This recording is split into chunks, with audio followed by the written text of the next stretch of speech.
నామినేషన్ల ప్రక్రియ కొనసాగుతోంది. అల్లూరు జిల్లా రంపచోడవరం నియోజకవర్గ అభ్యర్థిగా టీడీపీకి చెందిన మిరియాల శిరీషాదేవి నామినేషన్ వేశారు. ముందుగా స్థానిక అంబేద్కర్ విగ్రహానికి పూలమాల వేసి నివాళులర్పించిన శిరీష అనంతరం రిటర్నింగ్ కార్యాలయానికి భారీ ర్యాలీగా వెళ్లారు. కూటమి నేతలతో కలిసి శిరీష నామినేషన్ దాఖలు చేశారు. నామినేషన్ కార్యక్రమంలో పలువురు కూటమి నేతలు పాల్గొన్నారు.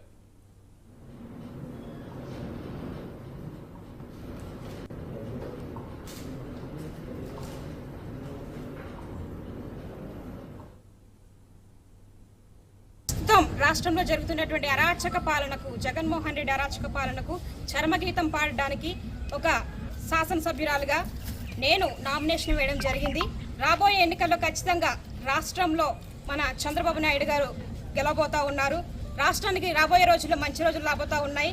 ఈ రాక్షస పాలన నుంచి ప్రజలు విముక్తి కలగడానికి ఎప్పుడో అని ఎదురు చూస్తూ ఉన్నారు. కాబట్టి ప్రజలు ఎవరు కూడా అధైర్యపడాల్సిన అవసరం లేదు. వచ్చే నెలలో 13వ తారీఖున జరిగేటువంటి ఎన్నికల్లో ప్రతి ఒక్క ఓటు కలిగినటువంటి ప్రతి ఒక్క అభ్యర్థి కూడా ఈ జగన్మోహన్ రెడ్డి ప్రభుత్వానికి బుద్ధి చెప్పడానికి సిద్ధంగా ఉన్నారు. ఆ విధంగానే ఈ రోజు నామినేషన్ ప్రక్రియలో మా రంపచోడవరం నియోజకవర్గ ప్రజలందరూ కూడా భారీ ఎత్తున తరలి రావడం జరిగింది.